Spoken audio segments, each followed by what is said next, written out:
మన ప్రీతం ముఖ్యమంత్రి వైఎస్ జగన్మోహన్ రెడ్డి గారికి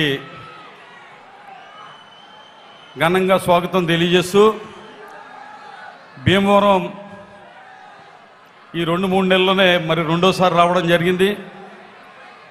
ముఖ్యంగా భీమవరం నియోజకవర్గం మీద, పశ్చిమ గోదావరి జిల్లా మీద ప్రత్యేకమైన ప్రేమాభిమానాలను చూపిస్తున్న జగన్మోహన్ రెడ్డి గారికి ఈ జిల్లా ప్రజల తరపున నా హృదయపూర్వక ధన్యవాదాలు తెలియజేసుకుంటూ, ముఖ్యంగా జిల్లా పార్టీ అధ్యక్షులు రంగనాథరాజు గారు, అలాగే వేదికను అలంకరించిన మంత్రులు, అలాగే శాసనసభ్యులు, శాసనమండలి సభ్యులు, నియోజకవర్గ ఇన్ఛార్జీలు, పార్టీ నాయకులకి, కార్యకర్తలకి, ఇక్కడికి ఇచ్చేసిన అశేష జగనన్న అభిమానులందరికీ కూడా నా హృదయపూర్వక ధన్యవాదాలు తెలియజేసుకుంటున్నా. అన్న,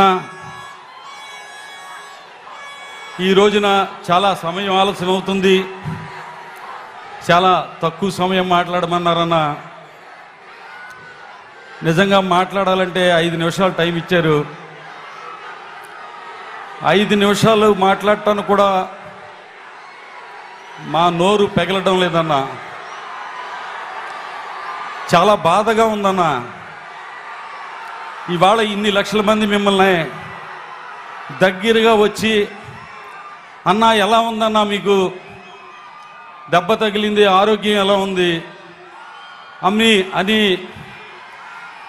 మీ శ్రేయాభిలాషులుగా వాళ్ళందరూ కూడా మీ శ్రేయస్సు కోరి ప్రతి ఒక్కళ్ళు కూడా మిమ్మల్ని చేపట్టుకుని పలకరించాలనే ఆప్యాయత అభిమానాలతో వచ్చిన లక్షలాది మంది జనం అన్నా, నీ అభిమానులు అన్నా వాళ్ళందరూ. ఒక్క అవకాశం ఇయ్యన్నా వాళ్ళందరూ కూడా వచ్చి నీ యోగక్షేమాల కోసం కనుక్కోవడానికి వచ్చిన ఈ అశేష జనం నీ చేయి పట్టుకుని వదలరన్నా. నిజంగా చాలా బాధగా ఉందన్నా. రాజకీయాలు ఇంత దిగజారిపోతాయా అని.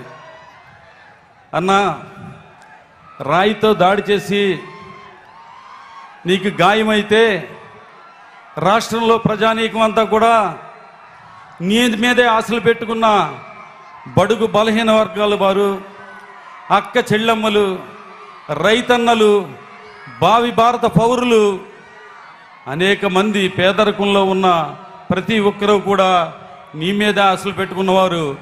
అరే, నీ కంటికి తగిలుంటే కన్ను పోను కదా, అరే కొద్దిగా నవరగంత మీద తగిలుంటే ఇంకా పెద్ద ప్రమాదం జరుగును కదా అని ఎంతోమంది ఆవేదనతో, ఆ భగవంతుడి దయ వల్ల మా జగనన్నకి ఏమీ జరగలేదు అని సంతోషిస్తుంటే, దుర్మార్గులు, దుష్టులు, అన్నా మానవత్వం లేని మృగాలు చంద్రబాబు నాయుడు, పవన్ కళ్యాణ్ గారు మాట్లాడుతున్న మాటలు చూస్తుంటే మా గుండెలు తరుక్కుపోతున్నాయన్నా. నిజంగా దారుణం అన్నా. వాళ్ళకి మంచి బుద్ధి పుట్టించమని ఆ భగవంతుడిని కోరుకుంటున్నానన్నా. ఇన్ని లక్షల మంది సాక్షిగా మంచి మనసు అన్నదే లేదన్న వాళ్ళకి.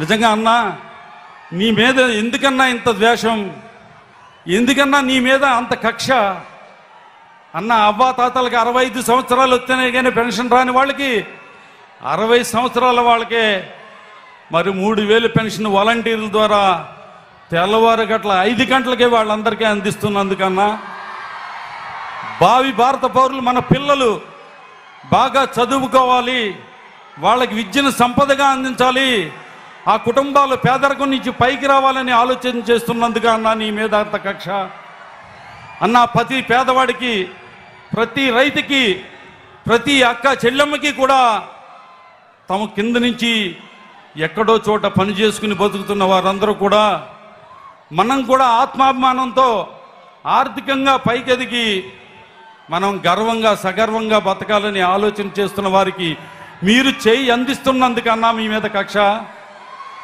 అన్నా. నిజంగా మీకు తగిలిన గాయం మాకు తగిలిన గాయం అన్నా.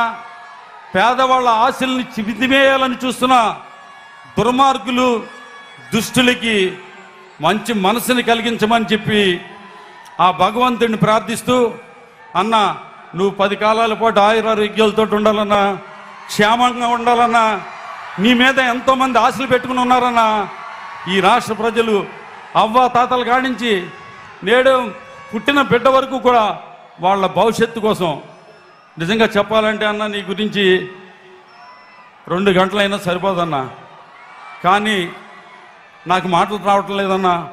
మీరు 10 కాలాల పాటు ఆయురారోగ్యాలతో సంతోషంగా ఉండి ఈ రాష్ట్ర పేదల యొక్క పక్షాన నిలబడి వారిని పేదరికం నుంచి పైకి తీసుకొచ్చి వాళ్ళ సగర్వంగా ఆత్మాభిమానంతో తల ఎత్తుకుని తిరిగేలాగా మీరు చెయ్యాలని కోరుకుంటూ ఆ భగవంతుడిని అన్న ఈ లక్షలాది మంది ఆశీర్వాదం మీకుంటుందని తెలియజేసుకుంటూ సెలవు తీసుకుంటున్నాను అన్న.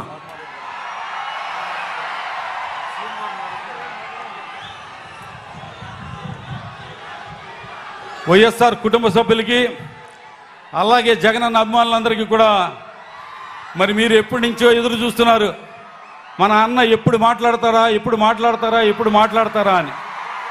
మరి ఇప్పుడు జగనన్న మీ అందరినీ కూడా ఉద్దేశించి మాట్లాడతారని తెలియజేసుకుంటున్నాను.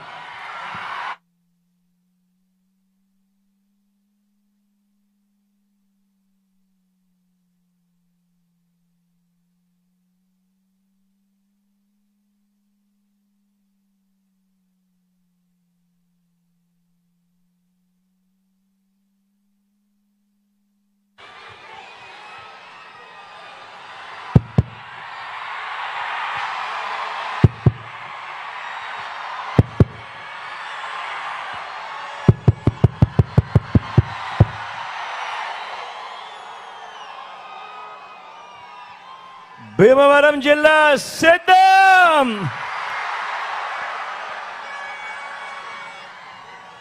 ఈ భీమవరంలో ఈరోజు ఓ జన సముద్రం కనిపిస్తా ఉంది.